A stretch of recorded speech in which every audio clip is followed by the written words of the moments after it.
Looking for a new read that'll transport you to a magical fae realm and have you reaching for the next book in the series with its cliffhanger ending? Well, stick around because my review of Quicksilver by Callie Hart might be just what you're looking for.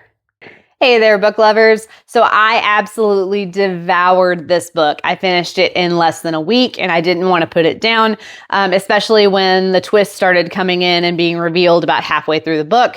It had just the right amount of pacing for me. It wasn't too slow where I felt like I was getting bogged down with a bunch of information and wasn't able to get into it. And it wasn't too fast where I was bombarded with a ton of action and couldn't keep up with what all of that was happening. Which I really appreciated that it was just the right amount of pacing. The characters had such a great chemistry with one another. They were very engaging, very fun to read. And I loved the story. I loved the writing. It was everything that I wanted in a fae romantasy story, and I can't wait to keep talking about it with you guys. For those of you who may not be familiar with what Quicksilver is about, this is the story of Ceres Fane, a poor thief from the human city of Zilvarin, who is captured and sentenced to death for stealing a golden gauntlet from one of the queen's guards.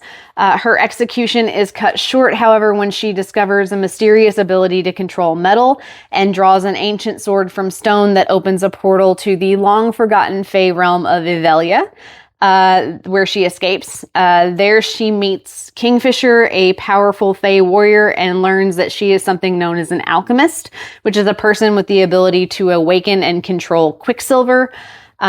Pools of which control portals to realms all throughout the world. Ceres' newfound abilities suddenly make her very valuable to the fae in Ivelia. And in order for her to make her way home back to Zilvarin, she has to strike a bargain with Kingfisher to help him make enough relics for his people to travel through the Quicksilver pools safely. Just to warn everybody ahead of time as a precaution, there will be spoilers in this review. I will have a spoiler alert tag on any of the spoilers that are listed as well, though, just to give everybody a heads up. I had a lot of fun reading about all of the characters in this book. There was a very diverse cast of fae, lesser fae. There's a bunch of different creatures that Ceres meets in Ivelia that obviously she doesn't come across in Zilvarin. And she makes a lot of connections with different types of fae in her time in Ivelia. But Ceres was probably my most favorite character in this book. She was very interesting to follow along with, and it was entertaining to watch her change and grow over the course of the book. She starts out wanting nothing more than to get back to Zilvarin and her brother Hayden, who she has basically spent most of her life taking care of and keeping out of trouble. And, now that she's not there, she's like constantly worrying that he's in trouble or not even alive after she's, been gone, and she's, wants nothing more than to get back to him. But the more time she spends in Ivelia, the more friends she makes, the more she learns about the trouble that they're all in. She begins to realize that she can do more for the Ivelian fae than she can for her brother and the people of Zilvarin. And so her priorities begin to shift a little bit. Whereas she starts the book kind of kicking and screaming in that she enters into this blood oath with Kingfisher, which if you've read any sort of story with fae in it, you know that they are not able to lie. They are bound by their oaths, but they are also able to twist words in such a way that they get what they want without bending the truth. And Ceres kind of has to learn that the hard way a couple of times in this book. But so she's in this blood oath with Kingfisher to help him make these relics before she'll get to go home. And, so she's fighting it, kicking and screaming at the beginning. And then kind of the more she makes friends with people in Evelia, the more she starts to understand their plight, the more she realizes that she can help them more than she can do anything for people back home. And her priorities do start to shift a little bit. And it's a interesting progression to see as the reader for this character. And I just really, really enjoyed that. One of the things that Cerys learns that helps her to sway her toward helping the Evelian Fae is that she learns that, centuries and centuries ago, all of the Fae were under a blood curse that turned them into vampires. And eventually there was a cure that was found, but there was a faction of Fae who didn't take the cure. And that faction is currently at war with the Evelian Fae, so they remain vampires and are at war with them, trying to they're terrorizing the rest of the realm, trying to conquer the rest of the Fae. And I thought that was a really interesting element for me. I wasn't expecting that. I didn't have vampire Fae on my bingo card when I started this book. Which is, again, just very, very interesting. But I also thought that was a nice element that played into Cerys making a decision to, focus her efforts more on Evelia like this. It raised the stakes for her to realize that she could do more good where she is than trying to get back to Zilvarin as quickly as possible. And it kind of shifts her focus a little bit. She still wants to get home, but she also wants to do what she can to help her newfound friends defeat the vampires, which, again, was a really, really neat element. It's not something I've really seen before in things that I've read, and I was not expecting that. So I did appreciate that twist. So Kingfisher and Cerys's relationship was another component that was really, really enjoyable to follow along with as it progressed through the book. This book is an enemies to lovers romantasy.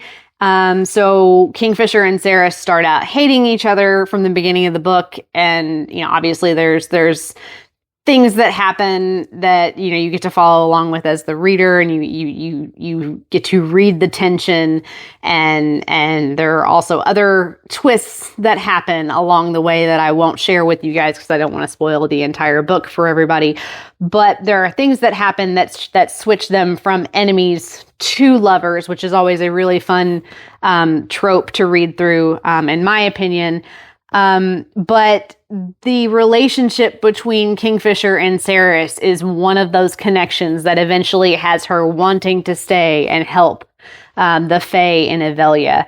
And I also really enjoyed the way that the author chose to use their relationship to highlight the way that they each have their own individual flaws, right? Like, Cerys's big flaw is that she relies on herself and nobody else. Like, she won't ask for help because she is so used to not having anyone to ask for help. Like, she's used to doing everything herself.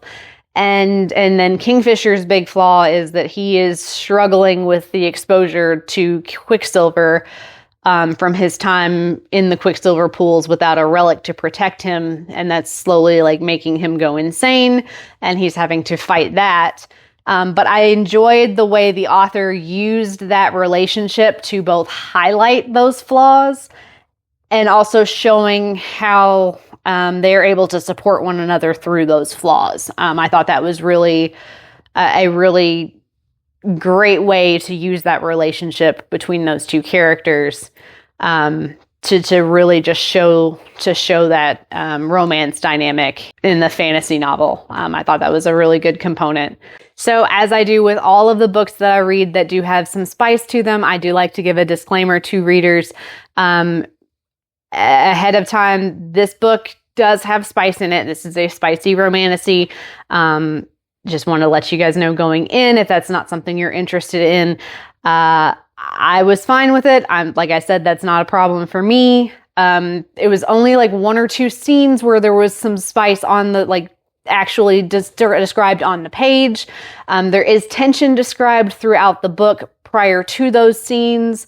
But as far as spice in general, like, it's just those couple scenes described that you could probably skip and still not have to avoid the book entirely. And it doesn't distract from the plot in any way, which I always appreciate. Spice is not a problem for me, but I do prefer, if my books are going to have spice in them, I do prefer that they also have a plot to them. But I do, like I said, I do like to give people a heads up, because I know there are readers out there who don't like spice, and this is not one that outwardly shows that there is spice to them, but this was a spicy romantasy, and I just want to give people a heads up. Overall, I would give Quicksilver by Callie Hart 5 out of 5 stars. I loved reading this book, and I had a lot of fun with the characters and the writing. The twists and reveals made it hard to put the book down. And the cliffhanger ending had me immediately grabbing book 2 when I was finished with it. Thank you, Kindle Unlimited, for making that possible. If you enjoy books about the Fae or are a romantasy fan in general, then you might also be interested in this one as well if you haven't already read it. If you have read this one and you have thoughts on it, please feel free to share those in the comments with me. I'm interested to hear what other people thought about this one. Well, that's all that I have for you guys as far as my review of Quicksilver by Callie Hart. And I thought I'd do things a little bit differently today. Instead of adding something to my TBR, I figured I'd share something that I have actually finished this week. So this is what I finished this week. This is The Perfect Marriage by Jeneva Rose. You guys might recognize this from a few weeks back when I added it to my TBR. This is the story of Sarah Morgan, who is a defense attorney who finds herself defending her husband, who is on trial for the murder of his mistress. You might recognize this one from when I added it a few weeks ago. I added it because it was it was a pick for my book club this month. And this is going to be a first for me. On the channel at least, but I did end up giving this one 3 stars. I didn't hate it, but I also didn't love it. It was just okay. The story felt a little all over the place with a few too many plot holes that didn't really get tidied up by the end. The writing is what kept me reading because I wanted to know what happened and how it ended, but then the ending just wasn't very satisfying for me. So I feel like I have kind of given the impression that I love every book that I read based on the fact that every book I review ends up getting 4 or 5 stars. But that's not always the case, as you can tell from this one right here. I do tend to have a good idea of what I'll enjoy when I pick something up. But that obviously is not always foolproof. Like I picked this one up thinking, and it sounded like it would be a no-brainer. It sounded like it would be a good, quick mystery to read, and it kind of just ended up falling flat for me. And sometimes that happens, right? Like sometimes it just ends up that books look and sound like they're going to be slam dunks, especially when you know what you like, and then they just don't turn out the way you expect them to. Have there been any books like that for you guys? Like books that you thought you'd really enjoy that ended up just being okay or just falling flat completely? Like if there have, just let me know in the comments. Like what books have been like that for you? What have you done in those situations? Like just let me know. For those of you interested in finding out what's next on the channel, be sure to be on the lookout for my review of Brimstone by Callie Hart. This is book 2 in the Fae and Alchemy series and picks up immediately after the events of the end of Quicksilver. So if you haven't read Quicksilver, just be aware that there will be spoilers in that review. It will be unavoidable.